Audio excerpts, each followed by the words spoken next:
Gente, terminei o livro. Deus, vai encerrar isso aqui, esse assunto, mas lembrando que ele ainda consta na lista do vestibular. E o que aconteceu? Agora, o final do capítulo 5, gente, a relíquia, Teodorico foi para a Terra Santa para encontrar uma relíquia para a tia dele.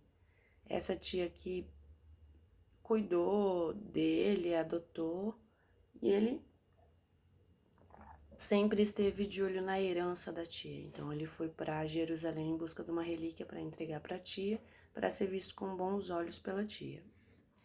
Só que ele vai para lá, como eu já disse, ele age como um jovem, né? Não como um beato, assim, como um turista. Ele conhece a tal da Miss Mary, que dá uma camisolinha para ele, e ele embrulha. E ele traria para a tia dele uma coroa de espinhos como relíquia. Aí ele chega, a tia dele tratando ele como um filho de Deus, né? Todo mundo esperando o Teodorico para saber das histórias dele, tratando ele como se fosse o próprio enviado de Cristo, né? Tanto os padres, os magistrados, o pessoal que cercava a tia dele. Daí ele faz aquele suspense, todo aquele ritual para entregar a relíquia para a tia dele.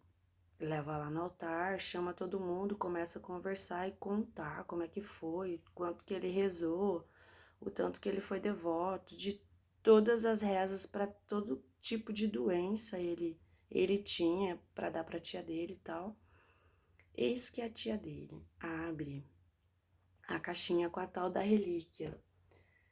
Só que estava lá a camisola da Miss Mary, que ela tinha dado para ele lá na primeira parada dele, que ele conheceu essa Miss Mary. E a tia dele surta, né? Surta. E ele fica lá, pálido, quase desmaia. E no mesmo dia a tia dele coloca ele para fora de casa, escorraça ele e deserda. E o que ele vai? Vai morar num hotel, começa a vender um monte de relíquia, aproveitar dessa história dele que ele veio de Jerusalém, começa a vender a aguinha do Rio Jordão, vender um monte de coisa. Até que um dos padres fala assim, olha, por favor, você já vendeu 75 pregos da crucificação de Cristo, né? Já saturou já, não tem mais o que você vender, né? Já tá feio já, para. Daí ele, num dia lá, ele tem uma crise de consciência, ele começa a escorraçar, excomungar Cristo, né? Excomungar a tia dele, xingá-la de tudo quanto é nome, que aí ele ia cuspir no túmulo dela, que Deus não aceitasse ela no céu, que nem o demônio quisesse aceitar ela no inferno, de tanta raiva que ele ficou, de ter sido escorraçado. E passa um tempo, ele fica sobrevivendo de vender essas relíquias, de enganar as pessoas, na verdade, para sobreviver, né? Vendendo essas coisinhas. Até que ele arruma um emprego. Ele se casa, enfim, e ele deixa de mentir, começa a ser franco, na verdade, né? Falar a verdade. E isso favoreceu, na verdade, o desenrolar da vida dele, porque ele viu que já não tinha mais como ser hipócrita, como mentir, porque nessa crise de consciência dele, ele percebeu que o problema, todo o rolo que aconteceu foi ele ter vivido uma vida dupla, ter vivido o que ele não era de fato, né? Só para lograr êxito lá na herança da tia dele. Eis que a tia dele morre também, não deixa nada para ele, deixa um óculo. E ele fica pé da vida, né? Mais vida que segue. Aí ele se casa, ele arruma um emprego, ele consegue, enfim, comprar um mosteiro que a tia dele tinha deixado para um outro padre lá que ele pegou ódio, ranço. E ele, no final, para pensar que toda a culpa, na verdade, foi dele não ter se posicionado, ter deixado de se levar, entendeu? Porque ele para pra pensar assim, se na hora que a tia dele abrisse o embrulho e visse que era a camisola da Miss Mary, que tá as iniciais MM, ele poderia falar com certeza, com altivez, olhar para os céus e falar que era a roupa da Maria Madalena.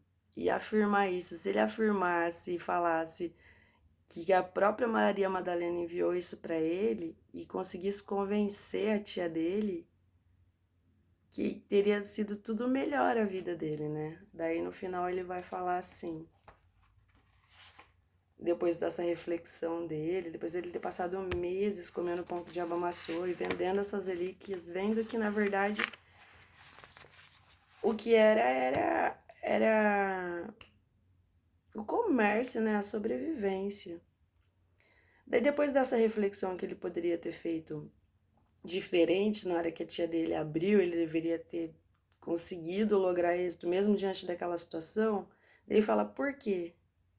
Por que não, ele não foi descarado?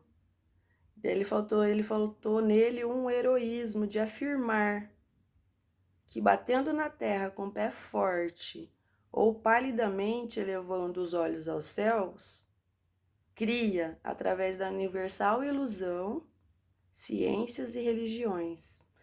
Então depende da forma com que é dito, com que é falado, do convencimento de fazer as pessoas acreditarem, né? Isso ele não foi capaz, porque ele tinha essa vida dupla, que não era verdadeiro, e ele nem sabia produzir verdades, depois que ele percebeu que só dependia dele, na verdade, né? Em lograr êxito, porque o outro padre que enganava todo mundo, era puxa-saco e levava todo mundo na conversa na lábia, conseguiu herdar muito mais coisas da tia dele, enquanto ele, que só ficou puxando o saco dela, mas não conseguiu levar até o fim, né? Ficou muito refém, assim, do que ele tinha de fraqueza, que na verdade era o quê? Os desejos da carne, as coisas materiais, né?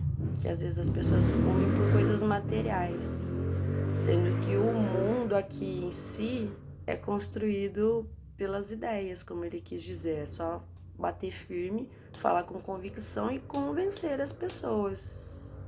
Olhar para o céu palidamente, chorar ou falar com convicção, com verdade, para se tornar religião e para as pessoas que crerem, né? Então, o maior poder está em saber iludir.